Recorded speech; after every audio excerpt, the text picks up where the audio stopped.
Solusi buat yang skinnya kurang di kehidupan. Pada video kali ini mungkin pembahasannya agak sensitif karena saya akan membahas soal fisik yang kalau di game itu biasa kita kenal dengan namanya skin, avatar, atau tampilan karakter. Kalau di dunia nyata ya namanya itu bentuk fisik atau rupa. Kalau di Sunda itu namanya beungeut. Nah, ini yang akan dibahas. Di banyakkan game biasanya untuk tampilan ini tuh hanya sebagai pemanis aja, jadi tidak begitu mempengaruhi permainan. Saya contohkan adalah di game MOBA yang namanya Mobile Legends. Kalian pasti tahu, ini game yang mungkin sampai kiamat nggak akan tutup.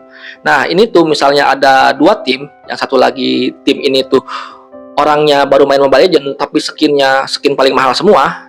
Nah, yang tim yang ini misalnya orangnya pro semua mainnya, tapi nggak pakai skinnya pada buduk-buduk. Kalau diadu di pertandingan, yang pasti menang siapa? Kalian pasti bisa nebak. Sudah pasti yang skinnya jelek tapi skillnya jago.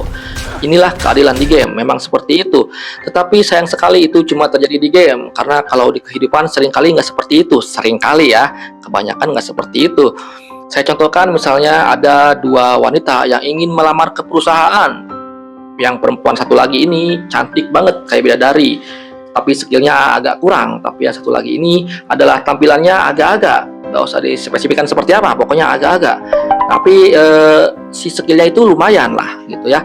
Nah, begitu melamar, HRD-nya misalnya cowok, pasti tidak akan, kemungkinan besar ya, saya nggak akan bilang pasti ya, nggak aman juga, kemungkinan besar akan memenangkan atau memasukkan orang yang cantik ini. Dia pikir mungkin kalau skill itu kan bisa berkembang seiring berjalannya waktu, tapi kalau tampilan ya nggak bisa diupdate gitu. Itulah mungkin ya, seperti itulah kehidupan, memang kejam saudara-saudara, tapi itulah dunia. Makanya ada satu hal yang mungkin bisa kita terapkan untuk orang-orang yang tampilannya kurang, harus ngapain gitu kan.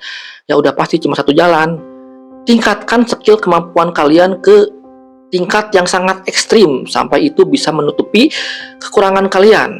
Itulah jalan satu-satunya untuk berkembang, untuk maju, untuk bisa sukses di dunia. Untuk orang-orang yang tampilannya kurang, kalian pasti pernah lihat orang-orang yang saking jagonya melakukan sesuatu, apapun itu, bisa jadi menari, bisa jadi nyanyi atau berakting, apapun lah. Saking jagonya, kita tuh jadi sampai nggak ngelihat lagi fisiknya kayak gimana, udah nggak penting lagi itu, karena ekstrim banget skillnya. Itulah yang harus dicapai. Memang susah, tapi ya itulah yang harus dicapai. Kita punya motivasi lebih untuk meningkatkan kemampuan kita dibandingkan orang-orang yang punya skin bagus. Inilah positifnya. Oke, jangan patah semangat.